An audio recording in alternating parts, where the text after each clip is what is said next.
Donald Trump and Joe Biden will face off in a series of 3 presidential debates for the 2020 election, and their running mates Kamala Harris and Mike Pence will also spar in a vice presidential debate. Setting the tone for each of these 4 events will be the debate moderators. Chris Wallace, anchor of Fox News Sunday, Susan Page, Washington bureau chief of USA Today, Steve Scully, senior executive producer and political editor at C-SPAN Networks, and Kristen Welker, co-anchor of Weekend Today and White House correspondent for NBC News.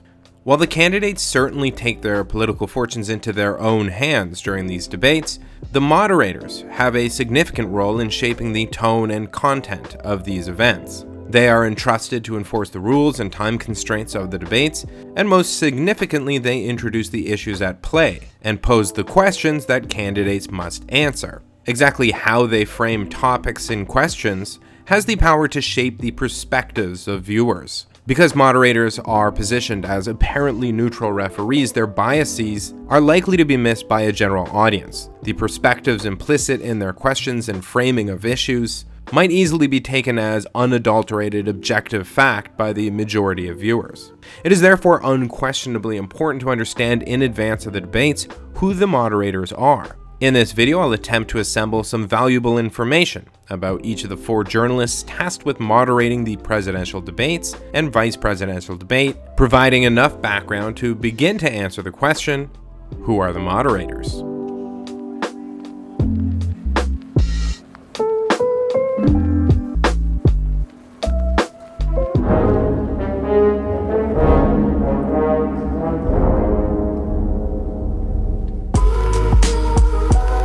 Question Time Politics is brought to you in part by the patrons. Shout out to my newest supporters, Forrest Miller, Hawa Berry, and Drezzy. You too can support this channel at patreon.com/questiontime. The first presidential debate will be moderated by Chris Wallace, anchor of Fox News Sunday. For most Democrats, the idea that someone from Fox News would be moderating a debate is no doubt unnerving. But Chris Wallace might be rightfully exempted from that concern. For one thing, Wallace had a long career in broadcast journalism prior to his arrival at Fox in 2003. He worked with NBC News beginning in 1975, contributing to programs like NBC Nightly News and Meet the Press. In 1989, he moved to ABC News, where he was a correspondent for Primetime Thursday and an occasional host of Nightline. Another reason Democrats might not ought to mistrust Wallace is that he actually is a registered Democrat. To be fair, though, that's a fairly useless point, since, as he told the Washington Post in 2006, his party affiliation is purely pragmatic.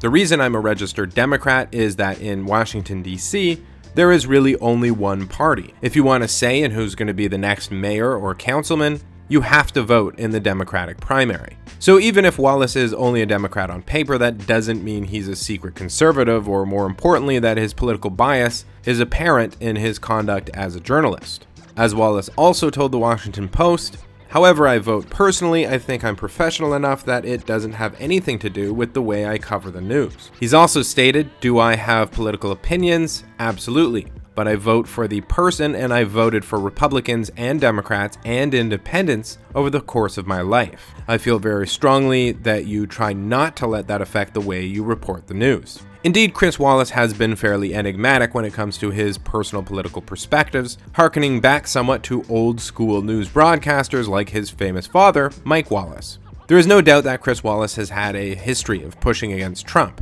For one of the Republican primary debates for the 2016 election, Wallace prepared full-screen graphics in order to debunk some of Trump's false claims. When Trump claimed that he would close the federal deficit by eliminating waste in certain departments, Wallace showed graphics explaining that the entire budgets of these departments were together smaller than the federal deficit. Do I take pleasure when I open the gate and he decides to walk down the path and I've got the bear trap at the end of the path? Wallace later remarked about the incident.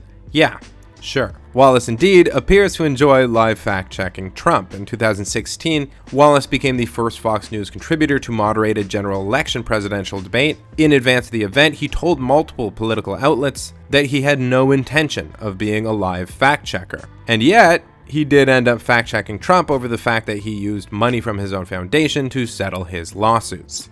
Presumably, as a result of incidents like these, Trump has a clear distaste for Wallace. He has called him nasty and obnoxious, and a Mike Wallace wannabe. But Wallace has also not been a friend of recent Democratic presidents.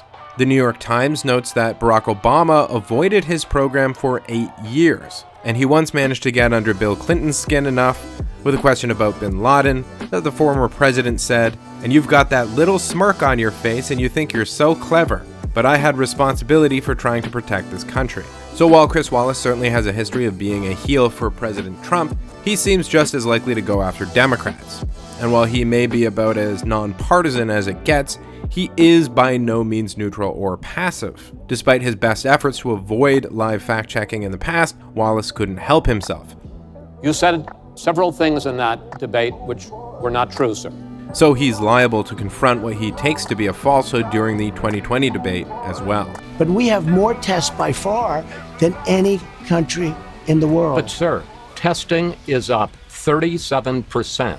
Well, that's good. I understand. Cases are up 194%. It isn't just that testing has gone up, it's that the virus has spread. The vice presidential debate between Mike Pence and Kamala Harris will be moderated by Susan Page, Washington bureau chief of USA Today. A veteran journalist, Susan Page has interviewed 9 presidents, covered 10 presidential elections, and 6 White House administrations. She's the former president of the White House Correspondents Association, published a biography on Barbara Bush, and is currently working on a new one of Nancy Pelosi. Like Chris Wallace, Page has recurrently demonstrated in her writing and TV appearances an attempt to at least appear politically neutral. As far as I could find, she has never commented on her own political ideology or party affiliation, and for the most part appears to have a far more non-confrontational style than does Wallace. That isn't to say, however, that she's never issued stern criticisms of politicians. Back in 2014, she did not mince her words in challenging the Obama administration over its secrecy and treatment of the press. She said, "This administration has been more restrictive and more challenging to the press, more dangerous to the press really, than any administration in American history in terms of legal investigations and so on.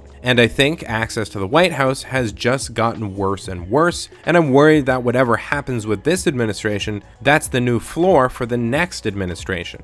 I could not find a quote of Page criticizing the Trump administration over similar issues, but her critiques of Obama at the time were by no means unusual or partisan. Around the same time, co-founder of The Intercept, Glenn Greenwald, claimed, "That Obama is horrible on press freedoms is a virtual consensus." Indeed, New York Times executive editor Jill Abramson called the Obama administration the most secretive White House she had ever encountered as a journalist. And famous media lawyer James C. Goodale said, "Obama will surely pass President Richard Nixon as the worst president ever on issues of national security and press freedom." Still, there is considerable fear that Susan Page might have some bias towards Republicans, and Mike Pence in particular.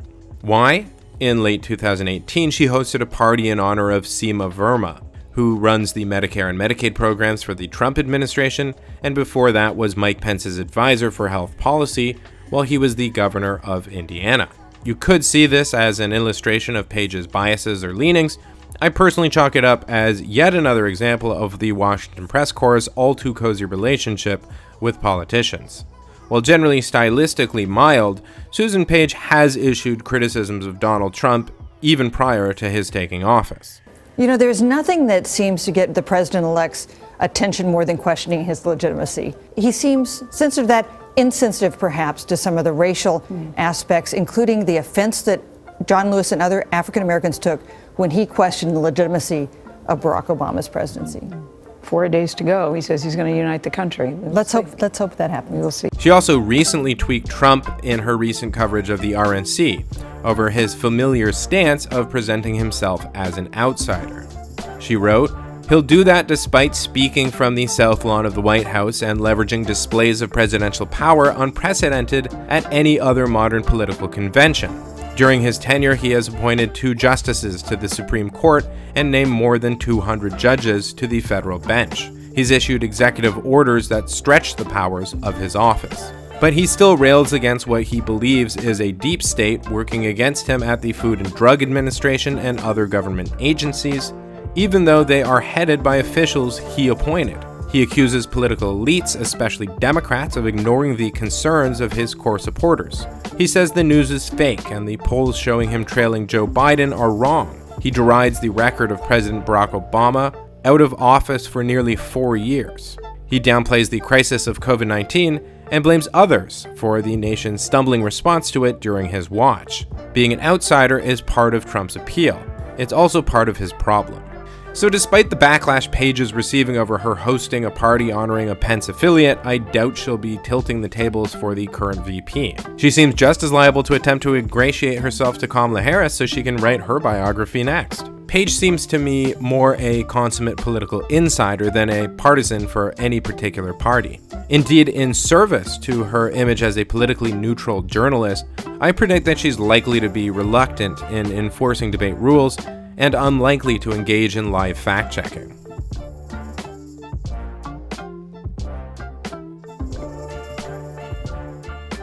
The second presidential debate will be moderated by Steve Scully, senior executive producer and political editor at C-SPAN Networks.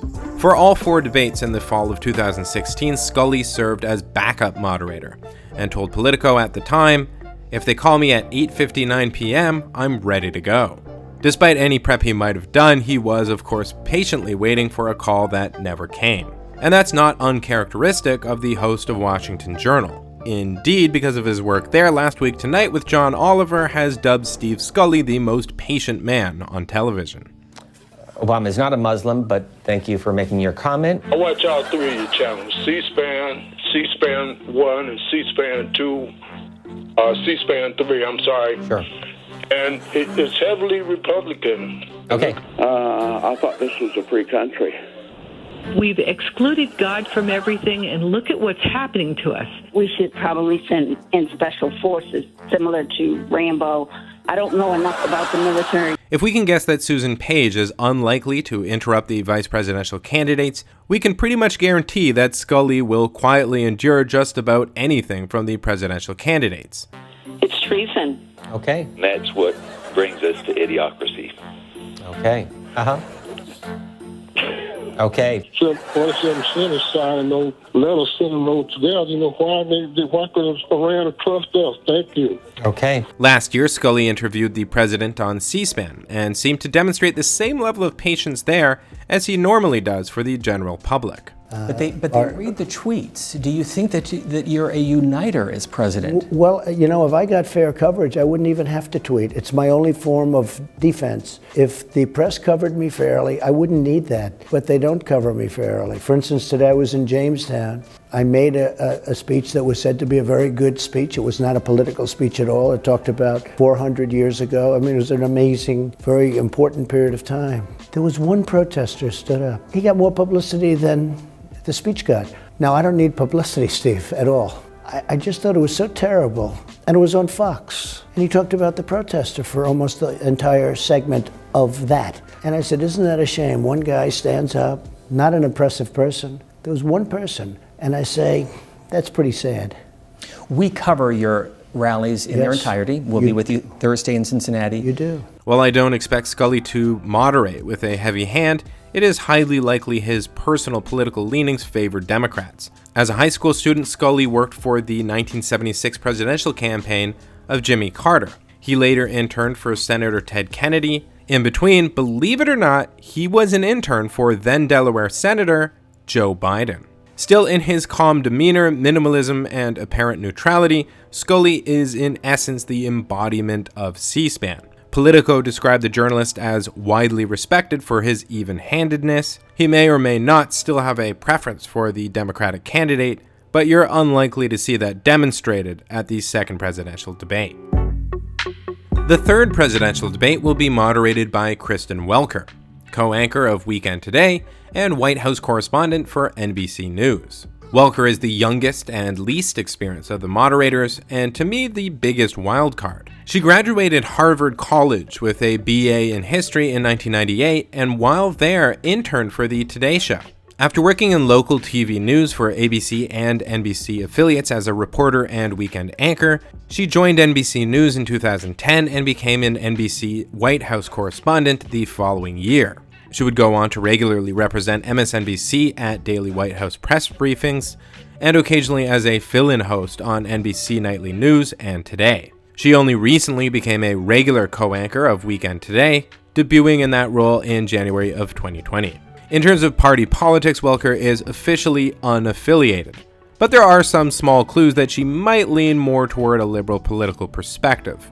Aside from her work with MSNBC, Welker is a native of Philadelphia, worked for some time in California, and is married to a Hollywood director. That could all be true of a conservative, but the odds do favor a Democratic bias.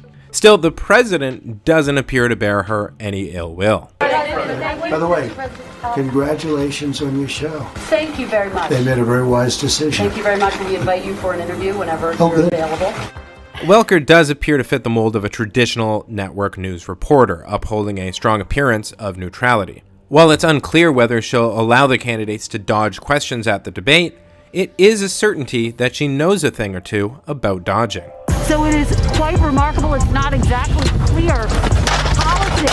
It's a little windy out here, Andrea. The Attorney General was talking about. Just as knowing a little background about the moderators should serve to help us predict how they might behave at the presidential debates, the inverse is likewise true. How a person conducts themselves during critical moments of their lives tends to define, if not reveal, who they truly are. For most journalists, the opportunity to moderate a presidential debate is such a moment. Throughout the debates, the moderators will face tough moral questions, whether to tilt the tables for their preferred candidate or not, whether to fact-check the candidates in real time or not, whether to focus their questions on scandal or policy, and how to prioritize the various issues at stake in this election with the limited time constraints of the evening. How the moderators face these quandaries will tell us very much about who they are as journalists and as people, and give us an answer going forward to this question.